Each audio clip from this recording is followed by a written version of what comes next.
When Chris said he was going to Africa, we were only mildly surprised.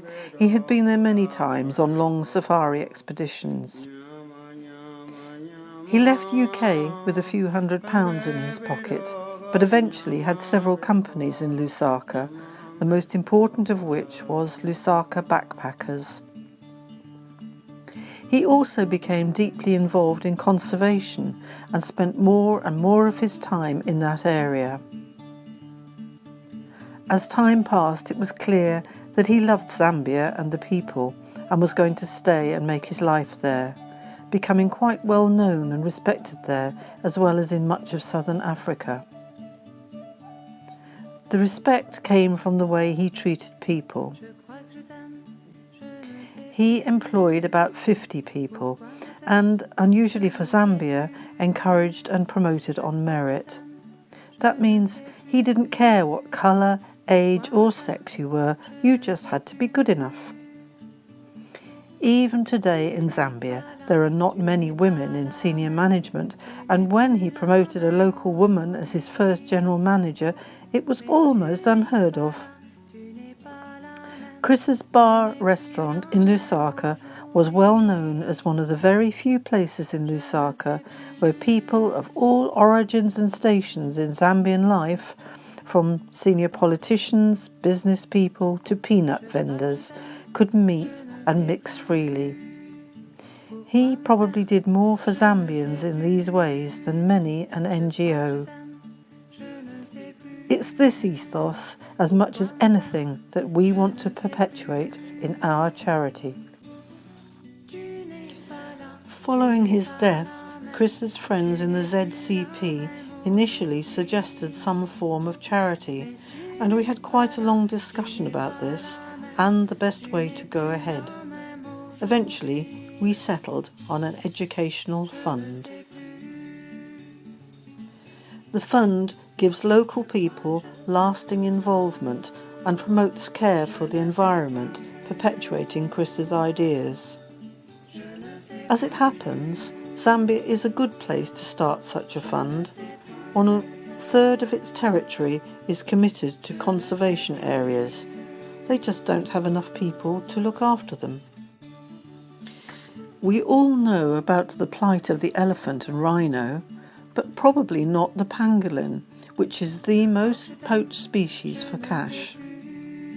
However, most poaching is done for food, using snares. Bushmeat is what they call it.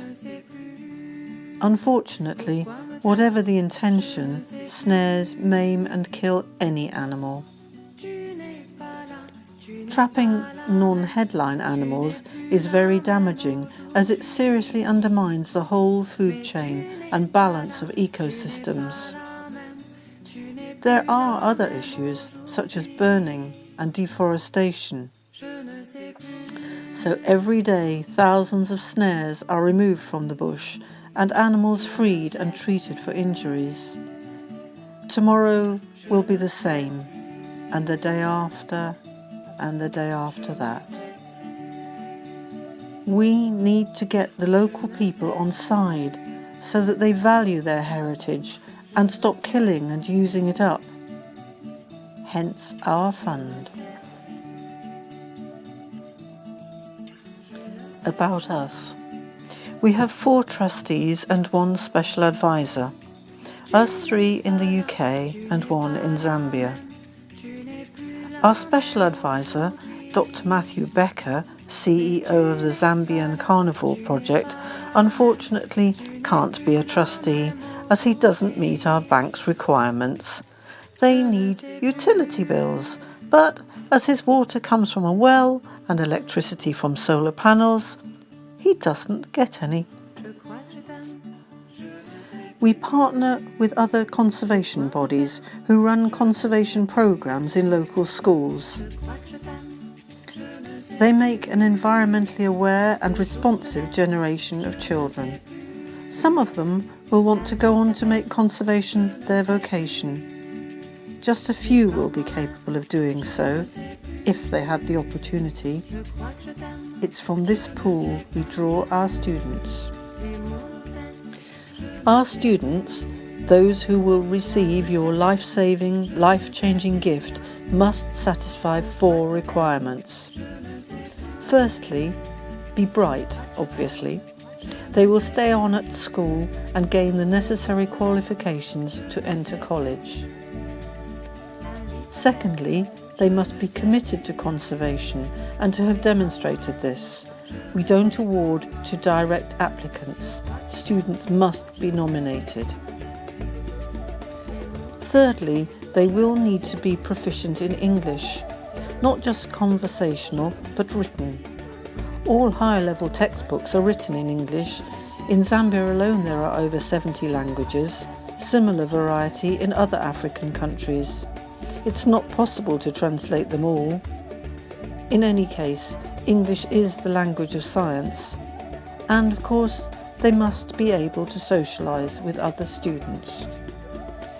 Fourthly, they need emotional maturity, resilience, to go from a rural mud hut in the middle of nowhere to full-time education college, possibly in an urban setting and certainly hundreds of miles from their home. They're unlikely to have left their valley before.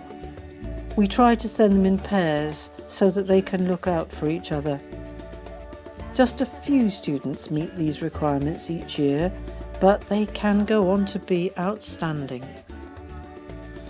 They return to their valley committed, informed and qualified to lead the conservation effort.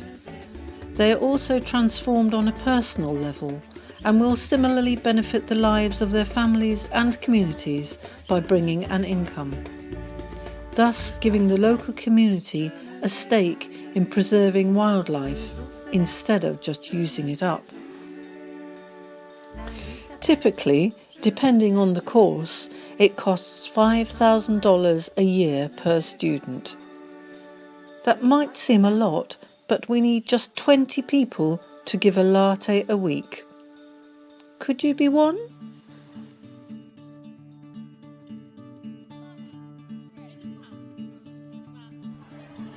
Hi, my name is Evans Graff and I live in South Ruangwa National Park in a small town called Imfoe. I just feel very humbled this day to talk about Chris Fenner, who was a very good friend of mine. I knew Chris because we shared the same passion of conservation, and we worked together for more than 5 years in the preparation of the CSL Fun Run, which is an annual event where people from different walks of life meet to share and to celebrate the animals that we have in South Ruangwa National Park. And I believe even if Chris is no more, he's not with us, but he's still contributing in one way or the other through his fund. And I believe everyone who is going to help in any contribution so that this educational fund can be successful is going to contribute immensely in the works that Chris started. You know, this fund is very important because it is helping in educating the younger generation who are going to be the custodian of the animals in our area. And I believe any contribution that can be made through this fund is going to help to educate young men and women that will be the pioneers of conservation in South Ruangwa. I want to thank you very much for the time that you have given to me, and I wish you a good day. Thank you.